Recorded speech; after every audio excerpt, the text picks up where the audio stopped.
യഥാർത്ഥത്തില് ദരിദ്രന്മാരാരാ? ആ ദരിദ്രന്മാര് അള്ളാഹുവിന്റെ അടുക്കൽ ഏറ്റവും അടുപ്പമുള്ളവരാ.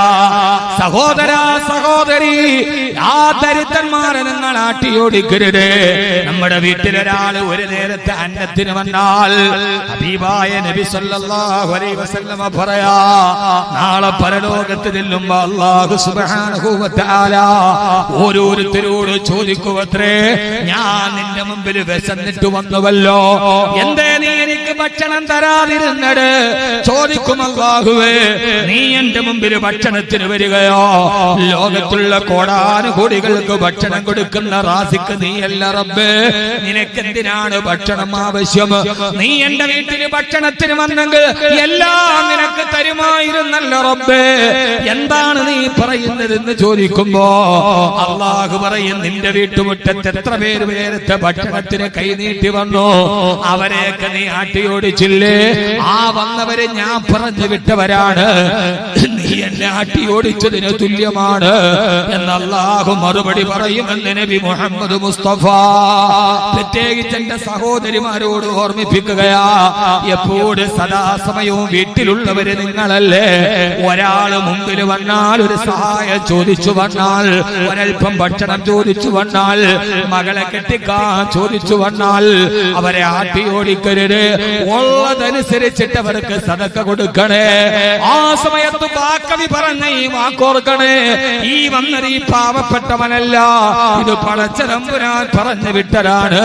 ഇവരെ ആട്ടിയോടിച്ചാൽ നാളെ അല്ലാഹുവിന്റെ മുമ്പിൽ ചോദ്യം ചെയ്യപ്പെടുമെന്നുള്ള ബോധം വേണേ. ഇനി കൊടുക്കാൻ ഒന്നും നിന്റെ കയ്യിലില്ലെങ്കിൽ ഖൗലും മഅറൂഫിൻ സദഖൈറും മിൻ സദഖ, ഒരു നല്ല വാക്ക് പറഞ്ഞിട്ട് സഹോദരാ ഇപ്പൊ എന്റെ കയ്യിലില്ല, പിന്നെ നിങ്ങൾ വന്നാൽ ഞാൻ തരാമെന്ന് ഒരു നല്ല വാക്ക് പറഞ്ഞു വിട്ടാൽ അതൊരു സദഖയേക്കാൾ പ്രതിഫലമുള്ളതാണെന്ന്.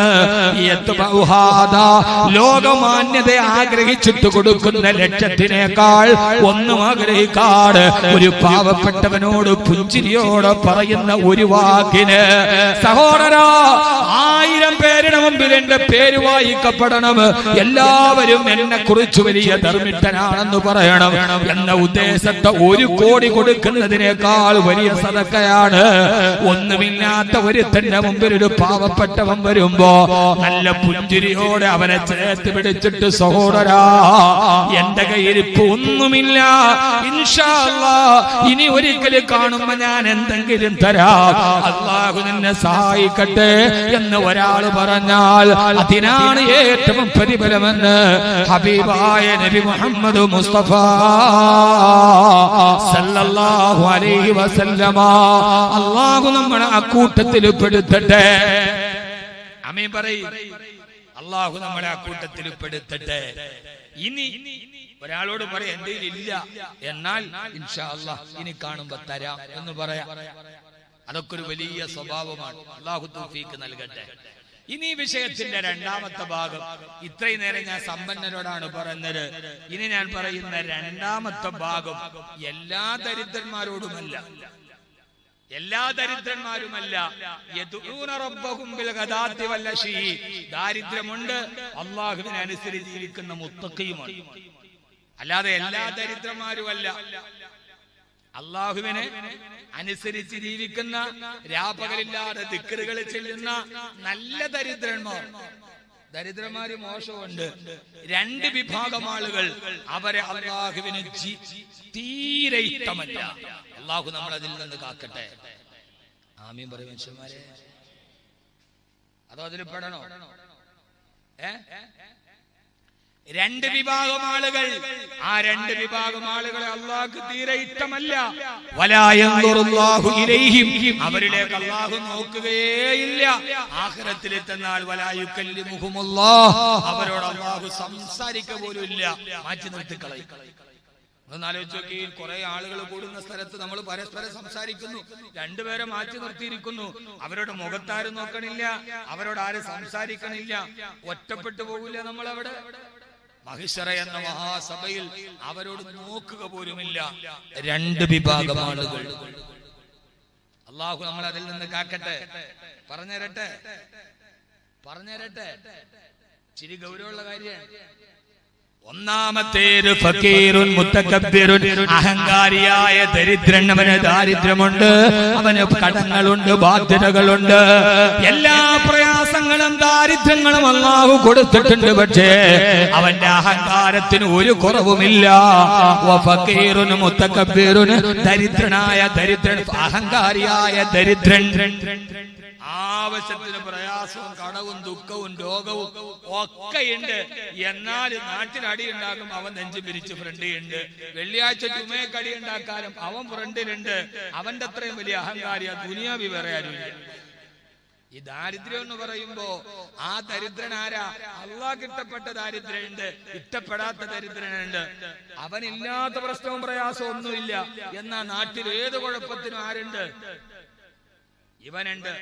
ആളുകൾ പറയടാ നിനക്ക് നിന്റെ കാര്യം തന്നെ കട്ടത്ത്. നീ ആരടാ എന്നോട് ചോദിക്കാൻ?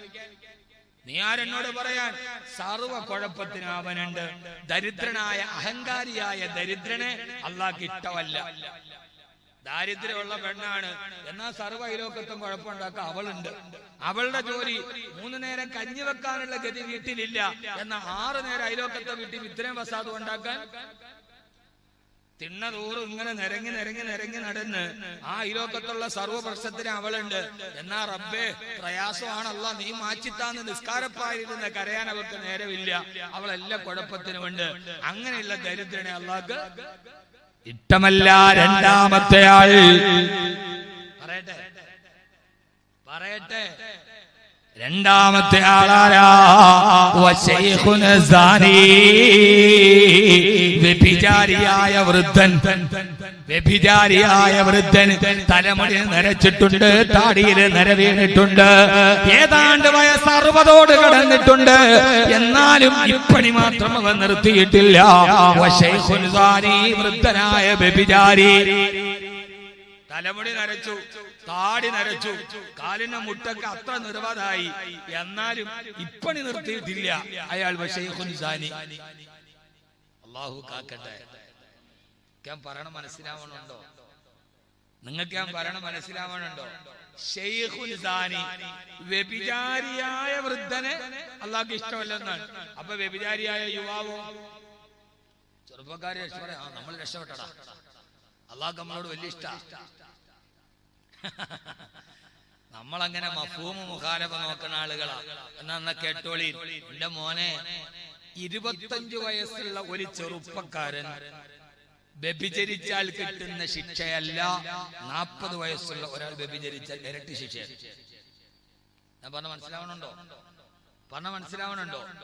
25 വയസ്സുള്ള കരികരുത്ത ക്ഷുഭിത യൗവനത്തിന്റെ പ്രതീകമായ യുവാവ് വ്യഭിചരിക്കുന്ന ആ യുവാവിന് ശിക്ഷയുണ്ട്. അതിന്റെ ഇരട്ടി ശിക്ഷയാണ് 40 വയസ്സായപ്പോ വ്യഭിചരിച്ചവന്.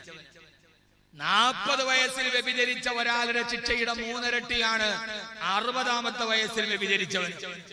കാരണം അപ്പോഴൊന്നും പടച്ചോനെ വയസ്സ് 40 റബ്ബേ, ഇത്രയും നാളിങ്ങനെ അടിച്ചു പൊളിച്ച് ചിരിച്ചും കളിച്ചും രസിച്ചും രമിച്ചും ഹരിച്ചും കളിച്ചും കുളിച്ചും നടന്നു. ഇനി നന്നായിട്ട് നടക്കണോ അല്ലാ? വയസ്സ് 40 തലമുടി നരക്കാൻ തുടങ്ങി. എന്റെ പെണ്ണുങ്ങളെ, എന്റെ പൊന്നു പെണ്ണുങ്ങളെ, തലമുടിയൊക്കെ ഇവിടെ മെല്ലെ നരക്കാൻ തുടങ്ങി. പടച്ചോനെ, ഇനി ഞാൻ ഇങ്ങനെ ഈ ഹിജാബ് കെട്ടിയാ പറ്റൂല. തലമറയ്ക്കാതെ ഏതെങ്കിലും പെണ്ണുങ്ങൾ കാസർഗോഡ് ഉണ്ടാവും, കോഴിക്കോട് ഉണ്ടാവും. തലമറയ്ക്കാതെ നടക്കുന്ന ഏതെങ്കിലും പെൺകുട്ടികളെ നിങ്ങൾ മുസ്ലിം പെൺകുട്ടികളെ കണ്ടിട്ടുണ്ടോ? ആ മറയ്ക്കലൊരു മറയ്ക്കലാണെന്നേ ഉള്ളൂ. തലമറക്കുന്നുണ്ട്.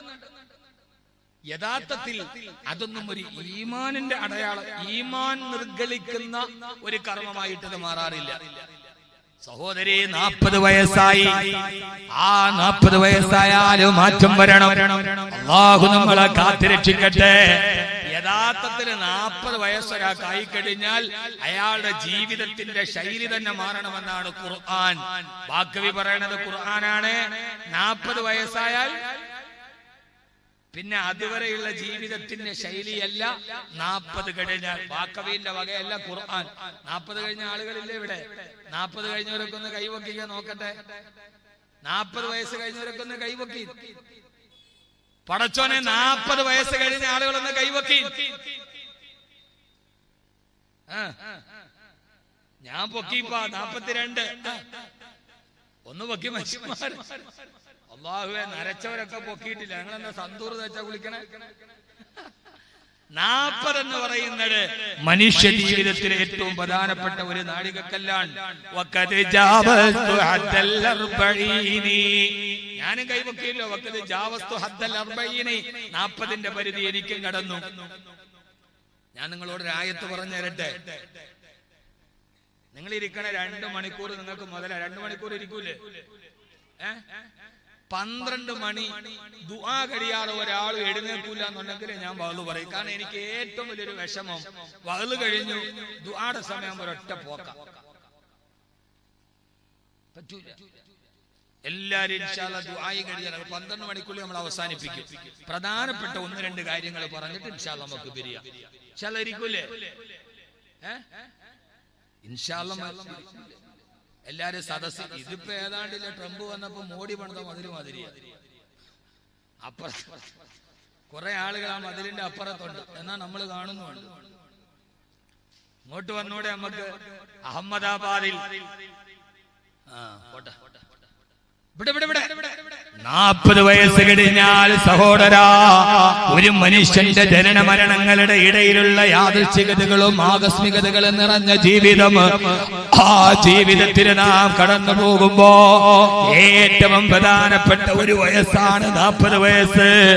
ആ വയസ്സെത്തിയാൽ പിന്നെ ചെറുപ്പക്കാരാ, ചെറുപ്പക്കാരി, മുഅ്മിനത്തെ ശ്രദ്ധിച്ചു കേൾക്കണേ. ഈ ഒരൊറ്റ കാര്യമൊന്ന് മനസ്സിലാക്കിയാൽ മതി, നമ്മുടെ ജീവിതത്തിന്റെ ഏറ്റവും പ്രയോജനപ്പെട്ടതാ. ഹത്താ ഇദാ ബലഗ അശുദ്ധഹു വബലഗ 40 സന ഖാല റബ്ബി ഔസിഗ്നി അൻ അശ്കുറ നിഅമതക അല്ലതി അൻഅംത അലയ്യ وعلى والدي وأن أعمل صالحا ترضاه وأصلح لي في ذريتي إني تبت إليك وإني من المسلمين. അല്ലാഹുവിന്റെ ഖുർആൻ പറയുകയാ, 40 വയസ്സ് പൂർത്തിയായി കഴിഞ്ഞാൽ പിന്നെ ഓരോരുത്തരും അടിമുടി മാറണം. അതേവരെയുള്ള ജീവിതത്തിന്റെ ശൈലിയോട് വിട പറയണം.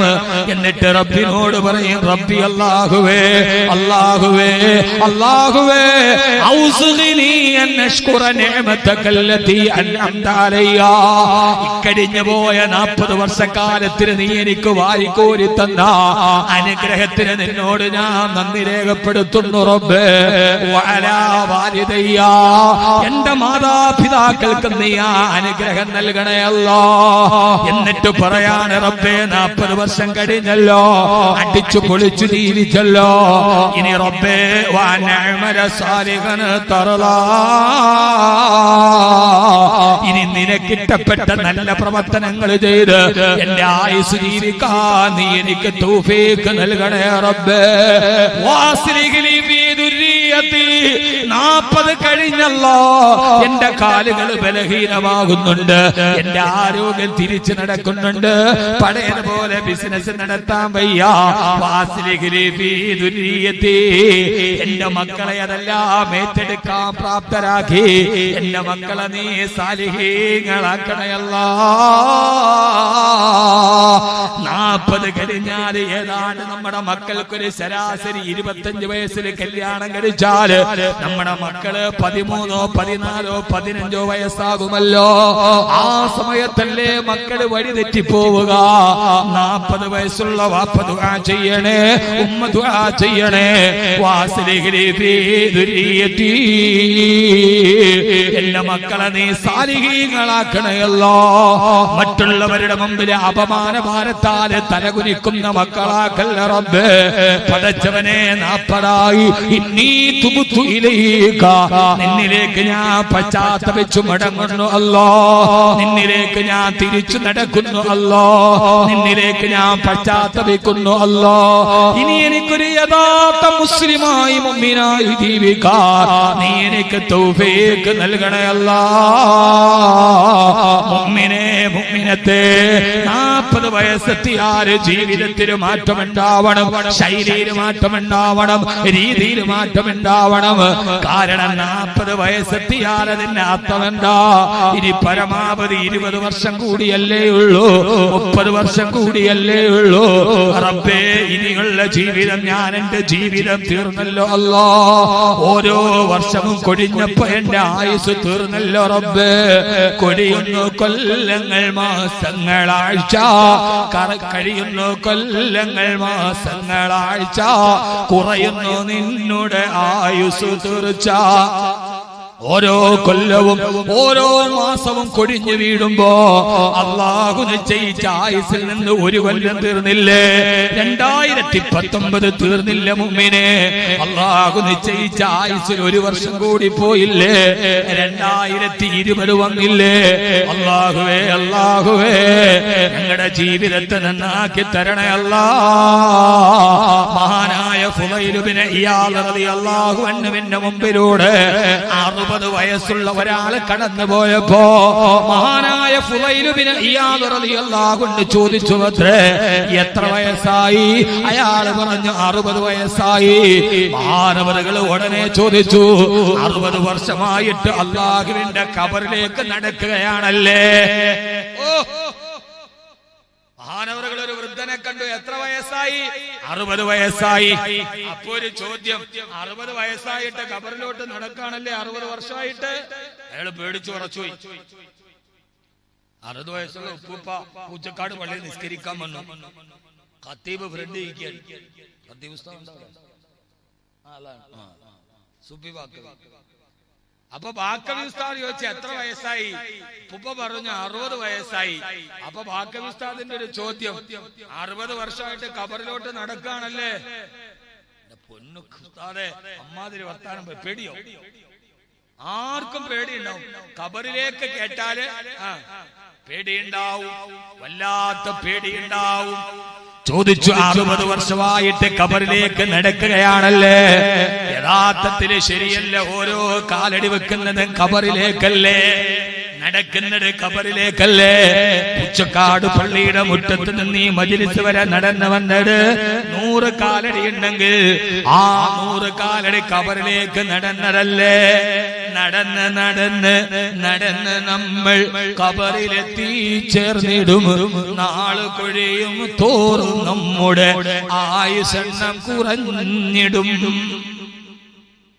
ഓരോ നടപ്പങ്ങട്ടാ. അതുകൊണ്ടാണ് തടവാ ഉസ്താദ് പറഞ്ഞത്, ഗർഭാശയം വിട്ടതു മുതൽ സഫറാണ്, അടുത്തുള്ള ക്യാമ്പും സോദര ഖബറാണ്. ഖബറിലേക്കുള്ള നടത്തമാണ്. അതുകൊണ്ട് 60 വർഷമായി.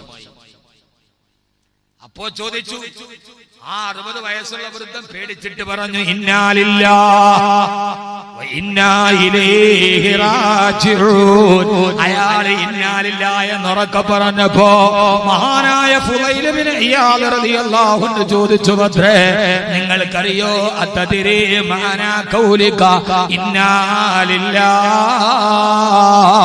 ഇന്നാലില്ലാഹി എന്ന് നിങ്ങൾ പറഞ്ഞ വാക്കിന്റെ അർത്ഥം നിങ്ങൾക്കറിയോ? അയാൾ പറഞ്ഞു, എനിക്കറിയാം. എന്താണ് അതിന്റെ അർത്ഥമെന്നറിയോ? ഞാൻ അല്ലാഹുവിന്റെ അടിമയാണ്, ഞാൻ അവനിലേക്ക് തിരിച്ചു മടങ്ങി പോകാനുള്ളവനാണ്. സുബ്ഹാനല്ലാഹ്. അദ്ദേഹം പറഞ്ഞു, ഇന്നാലില്ലാഹി. നമ്മൾ പറയാറില്ലേ, ഒരു മുസീബത്ത് വരുമ്പോ പറയണ വാക്കാണ് ഇന്നാലില്ലാഹി. ഒന്ന് സഹരിക്കും മനുഷ്യന്മാരിരുന്ന് ഉറങ്ങാണോ? ഇമ്മാതിരി ശബ്ദത്തിൽ വാത് പറഞ്ഞിട്ട് നിങ്ങളിരുന്ന് ഉറങ്ങാണോ? ഇവിടെ വെളിച്ചമില്ലാത്തോണ്ട് കാണാനും വയ്യ. ഫ്രണ്ട് നേരം അതെന്താ അങ്ങനെ? ഫ്രണ്ടിൽ വെളിച്ചം വേണ്ട ആളുകളുടെ. ഈ ഫ്രണ്ടിൽ ഇരിക്കുന്ന ആളുകളുടെ കണ്ണ് മാത്രം തിളങ്ങണ എനിക്ക് കാണാൻ പറ്റും, വേറെ ഒന്നും കാണാൻ പറ്റും. അള്ളാഹു നമ്മളെ കാക്കട്ടെ. പിന്നെ കാസർഗോഡുകാർ വെള്ളം ഇടണോണ്ട് പിന്നെ കാണാനും പറ്റും. വേറൊരു കളറും കൂടെയാണ്, അതും കാണാൻ പറ്റും. നമ്മൾ പറയാറില്ല, എന്താ പറയാൻ? പറയും, ഒരു ദിക്റിന്റെ പ്രതിഫലം കിട്ടൂല. ഇന്നാലില്ലാഹി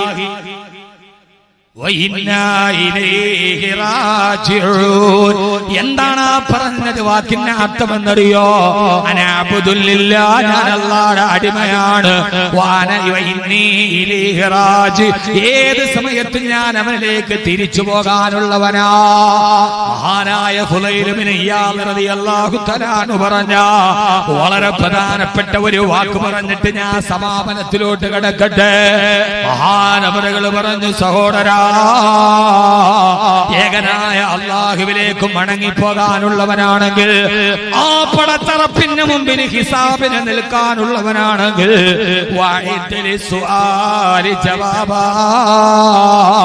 അവൻ ചോദിക്കുന്ന ചോദ്യത്തിന് മറുപടി തയ്യാറാക്കിയിട്ട് പോകണേ. അല്ലാഹു ചോദിക്കുന്ന ചോദ്യത്തിന് മറുപടി പറയാൻ നിനക്ക് കഴിയുമോ? ഒന്ന് നിങ്ങൾ ചിന്തിക്കുക. അല്ലാഹു ചോദിക്കുന്ന ചോദ്യത്തിന് മറുപടി പറയാൻ പറ്റുമോ? പറ്റുമോ? എന്താ ചോദ്യം? ഞാൻ വിഷയത്തിൽ നിന്ന് മാറിയതല്ല മോനെ. ഇന്നാലില്ല പറഞ്ഞാ പോരാ. അതിന്റെ അർത്ഥം ഞാൻ അല്ലാഹുവിന്റെ അടിമയാണ്, അവനിലേക്ക് ഏത് സമയത്തും ഞാൻ മടങ്ങി പോകേണ്ടവനാണ്. എന്നാൽ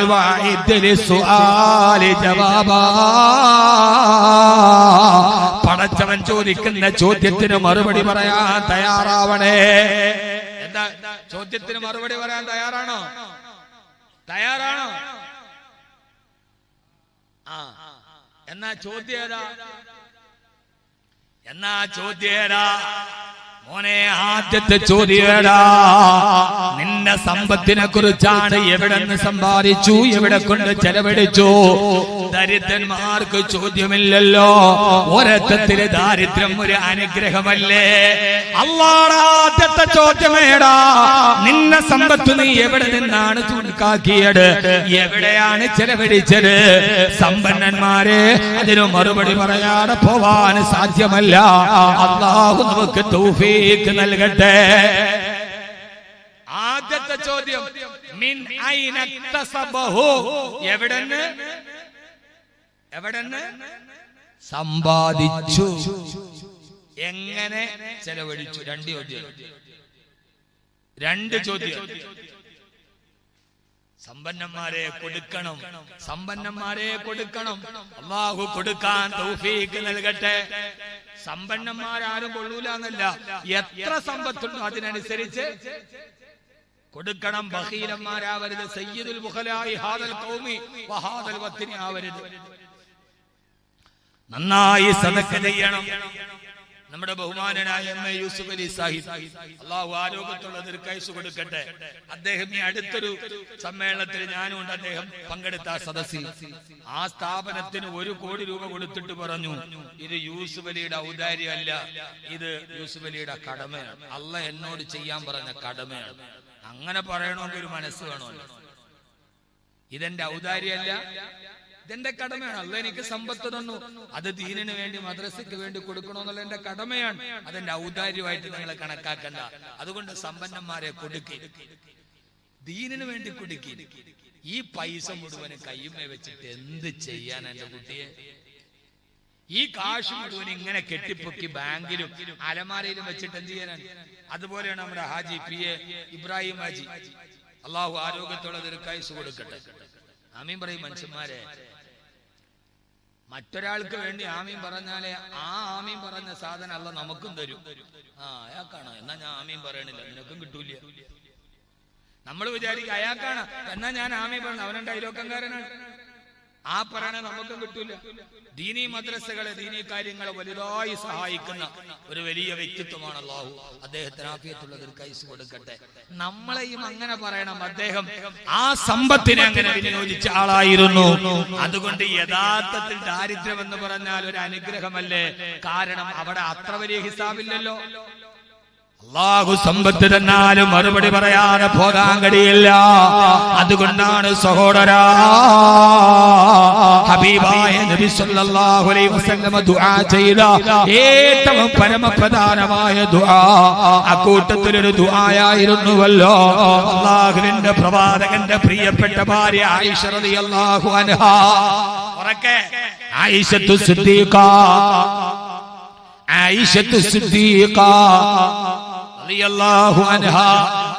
സമയായോ? നിർത്താൻ സമയായ? ഒരു വളരെ പ്രധാനപ്പെട്ട ഒരു ദുആ പറഞ്ഞ് പിന്നെ റജബല്ലേ, നിങ്ങൾക്കൊരു 4 കാര്യം പറഞ്ഞു തരാനുണ്ട്. അതും കൂടെ പറഞ്ഞ ഇൻഷാ അല്ലാഹ് തമ്മത്തിൽ കിതാബ് ബിഔനില്ലാഹിൽ മലിക്കിൽ വഹാബ്. ആ 4 കാര്യം കൂടെ പറഞ്ഞ അൽഹംദുലില്ലാഹ് റാഹത്തായി. അല്ലാഹു നമുക്ക് നല്ലത് പറയാൻ തൗഫീക്ക് നൽകട്ടെ. കേൾക്കണം മുഅ്മിനെ, എന്റെ പ്രിയപ്പെട്ട മുഅ്മിനത്തെ.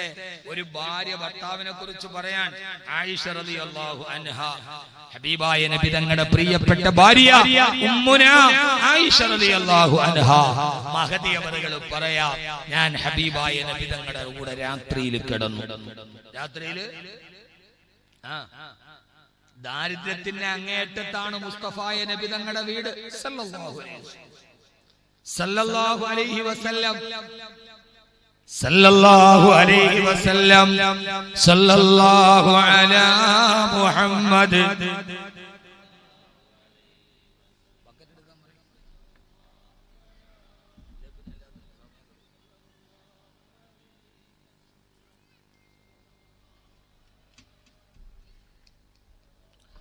اللهم صل على سيدنا محمد والآل أهل البيت سلم صلى الله. ഇൻഷാ അല്ലാഹ് നമ്മുടെ യൂറോസിലും മറ്റീടെ സംഘാടകരുടെ ബക്കറ്റുമായി വരുന്നുണ്ട്. എല്ലാവരും ഒരു കാര്യമായ സദഖ ഹബീബായ നബി തങ്ങളുടെ ഒരു ദുആയും പറഞ്ഞ് അവസാനം നമ്മുടെ ജീവിതത്തിൽ അവസാനം വരെ നെഞ്ചോട് ചേർത്ത് പിടിച്ച് അനുഷ്ഠിക്കാൻ കഴിയുന്ന ഏറ്റവും പ്രധാനപ്പെട്ട 4 കാര്യങ്ങളും കൂടി പറഞ്ഞ് നമ്മുടെ സദസ്സ് അവസാനിക്കും. അല്ലാഹു കബൂലാക്കട്ടെ. എല്ലാവരും നല്ല സദഖയുടെ क्या करूं मेरे जोली है खाली. അല്ലാഹു നമ്മളെ സ്വീകരിക്കട്ടെ. ഉറുദു ബംഗാളി ഹിന്ദി ഒക്കെ പഠിച്ചോളി. ഇനി പള്ളിയിലെ ഖത്തീബും കൂടെ ബംഗാളി ആവാവുള്ളൂ, ബാക്കിയെല്ലാം ആയി. ബാക്കിയെല്ലാം ഇപ്പൊ ബംഗാളികളാണ്, മലയാളിക്ക് മടിയാണ്. അല്ലാഹു നമ്മളെ കാത്തിരക്ഷിക്കട്ടെ. ഒന്ന് ഉഷാറായി. ഹബീബായ നബി സല്ലല്ലാഹു അലൈഹി വസല്ലമ. സഹോദരി ഏത് സമയത്തും നമ്മൾ പറയാറില്ലേ, പെങ്ങന്മാരെ നമ്മൾ പറയാറില്ല, ദാരിദ്ര്യമാണ്, പ്രയാസമാണ്, എന്റെ ഭർത്താവിന് മാത്രം ജീവിതത്തിൽ ഒരു പുരോഗതിയില്ല. സഹോദരി ആകുലതപ്പെടേണ്ട, ഒരു സമയത്തും അതിന് പേരിൽ പരാതി വേണ്ട. യഥാർത്ഥത്തിൽ ഒരു പെണ്ണും അങ്ങനെ ചിന്തിക്കണ്ട. ഹബീബായ നബി സല്ലല്ലാഹു അലൈഹി വസല്ലമയുടെ കാലഘട്ടത്തിലെ കച്ചവടക്കാരായ ഭർത്താക്കന്മാർ രാവിലെ കച്ചവടത്തിന് വേണ്ടി ഇറങ്ങിപ്പോകുമ്പോ അവരുടെ ഭാര്യമാര് അവരോട് പറയുമായിരുന്നു അത്രേ, ഇയ്യാക വകസ്ബൽ ഹറാം. ഭർത്താവേ, നിങ്ങളെയും ഹറാമായ സമ്പാദ്യത്തെ നിങ്ങൾ സൂക്ഷിച്ചുകൊള്ളണേ. കച്ചവടം ചെയ്തിട്ട് വൈകുന്നേരം തിരിച്ചു വരുമ്പോ എനിക്കും എന്റെ മക്കളുടെ പള്ളയിലെ ഹറാം പോകുന്ന ഭക്ഷണം കൊണ്ടുവരരുത്. എന്റെ മുഅ്മിനേ, മുഅ്മിനത്തെ, ദാരിദ്ര്യം കാണത്താലോട് ഭർത്താവിനോട് പറയാറില്ലേ, ലോട്ടറി എടുത്തോ സമ്പന്നനാവാം, പലിശ കൊടുത്തോ സമ്പന്നനാവാം. എത്ര വലിയ കൊടും ദാരിദ്ര്യം വന്നാലേ ഹറാമിനെ ആഗ്രഹിക്കരുതേ. ഹബീബായ നബി തങ്ങളുടെ മദീനത്തെ പെണ്ണുങ്ങൾ തന്റെ ഭർത്താക്കന്മാരെ കച്ചവടത്തിന് പോകുമ്പോ അവരുടെ കയ്യിൽ പിടിച്ചിട്ട് പറയുന്ന സ്ത്രീകൾ ഉണ്ടായിരുന്നല്ലോ, ഇയ്യാക വകസ്ബൽ ഹറാം. നിങ്ങളെയും ഹറാമായ സമ്പാദ്യത്തെ സൂക്ഷിക്കണേ എന്ന് പറയുന്ന പെണ്ണുങ്ങൾ നമ്മൾ വീട്ടിൽ വേണം. കോൺക്രീറ്റ് സൗധത്തിൽ നിന്ന് രാജകീയ നൗകയിലേറി പഞ്ചനക്ഷത്ര ഹോട്ടലുകളുടെ പിന്നാമ്പുറങ്ങളിൽ സുഖം തേടി അലയുന്ന സഹോദരിമാരെ ആഡംബരത്തെ കൊതിച്ചിട്ട് നിങ്ങൾ ഹറാമിനെ പെടുത്തുവായിക്കരുത്. യഥാർത്ഥത്തില് സന്തോഷമുള്ള ദാരിദ്ര്യം വലിയൊരു അനുഗ്രഹമല്ലയോ? ലോകത്തുള്ള മുഴുവൻ സ്ത്രീകളുടെയും നേതൃത്വം ഏറ്റെടുത്ത മഹദിയായ ആയിഷ റളിയല്ലാഹു റളിയല്ലാഹു തആല പറയാ, ഒരു പാതിരാത്രിയിൽ ഞാൻ എന്റെ ഹബീബിനോടൊത്ത് ഉറങ്ങാൻ കിടന്നു. ആരെങ്കിലും ദാരിദ്ര്യത്തിന്റെ പേരിൽ മനസ്സിൽ നിരാശയുണ്ടെങ്കിൽ സഹോദരി ആയിഷ റളിയല്ലാഹു അൻഹയുടെ വാക്ക് കേട്ടോളൂ. പാതിരാ സമയത്ത് ഉറക്കത്തിൽ നിന്ന് എഴുന്നേറ്റ് നോക്കുമ്പോ എന്റെ പ്രിയപ്പെട്ട ഹബീബിനെ കാണുന്നില്ല. പലയിടത്തും ഞാൻ നോക്കി, എന്റെ റസൂലിനെ കാണുന്നില്ല. ഞാൻ അവിടെ നിന്ന് പല ഭാഗത്തും നോക്കി, എവിടെ എന്റെ ഹബീബ്, ഇവിടെ? പാതിരാ സമയത്ത് എന്റെ ശരീരത്തോട് കെട്ടിപ്പിടിച്ച് കിടന്ന എന്റെ ഹബീബ് ഇവിടെ?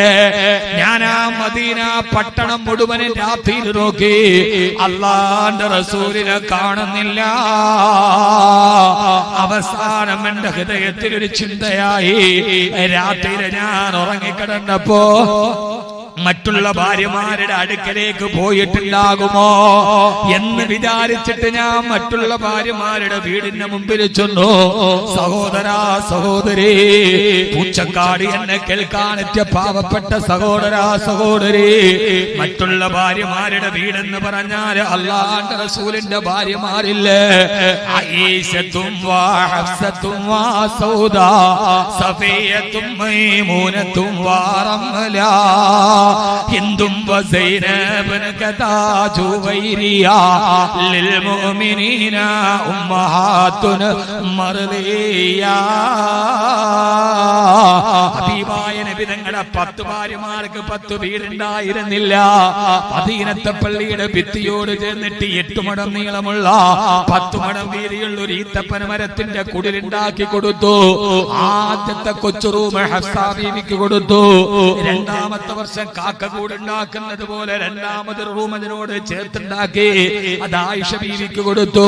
മൂന്നാമത് വീണ്ടും കാക്കകൂടുണ്ടാക്കുന്നത് പോലെ അല്ലാഹുവിന്റെ ഹബീബ് ഒരു കൊച്ചു റൂം ഉണ്ടാക്കിയിട്ടത് സൗദാ ബീവിക്ക് കൊടുത്തു. ഇങ്ങനെ പല പ്രാവശ്യം കാക്കകൂടുണ്ടാക്കുന്നത് പോലെ കൊച്ചു കൊച്ചു വീടുകൾ ഉണ്ടാക്കി കൊടുത്ത ഹബീബായ മുത്ത് തന്റെ ഭാര്യമാരുടെ വീടുകൾ ദാരിദ്ര്യത്തിന്റെ വീടായിരുന്നല്ലോ. ഹബീബായ നബി തങ്ങളുടെ ആ വീട്ടിലായിരുന്നല്ലോ. ആ വീടിന്റെ വാതിലൊരു പിടിവാതിൽ പോലും ഉണ്ടായിരുന്നില്ല. അത്രമേൽ ദാരിദ്ര്യത്തിൽ കഴിഞ്ഞ വീടിന്റെ മുറ്റത്ത് പോയി നോക്കിയപ്പോ അവിടെ ഒന്നും എന്റെ ഹബീബിനെ ഞാൻ കണ്ടില്ല. പിന്നെ എന്റെ മനസ്സിൽ വല്ലാത്ത പേടിയായി, അല്ലാഹുവിന്റെ ഹബീബിന് എന്തെങ്കിലും സംഭവിച്ചിട്ടുണ്ടാകുമോ? എന്റെ പ്രിയപ്പെട്ട ഭർത്താവിന് എന്തെങ്കിലും സംഭവിച്ചിട്ടുണ്ടാകുമോ? കണ്ണ് നിറഞ്ഞിട്ട് ഞാൻ മദീനത്തെ പള്ളിയുടെ മുറ്റത്ത് നിന്ന് പാതിരാത്രിയുടെ നിശബ്ദതയിൽ, ആ സമയത്ത് പാതിരാവിന്റെ നിശബ്ദതയിൽ കൊച്ചുകുട്ടികളെ കരയുന്നത് പോലെ ഞാനൊരു കരച്ചിൽ കേട്ടു. എവിടെ നിന്നറിയാൻ പോയ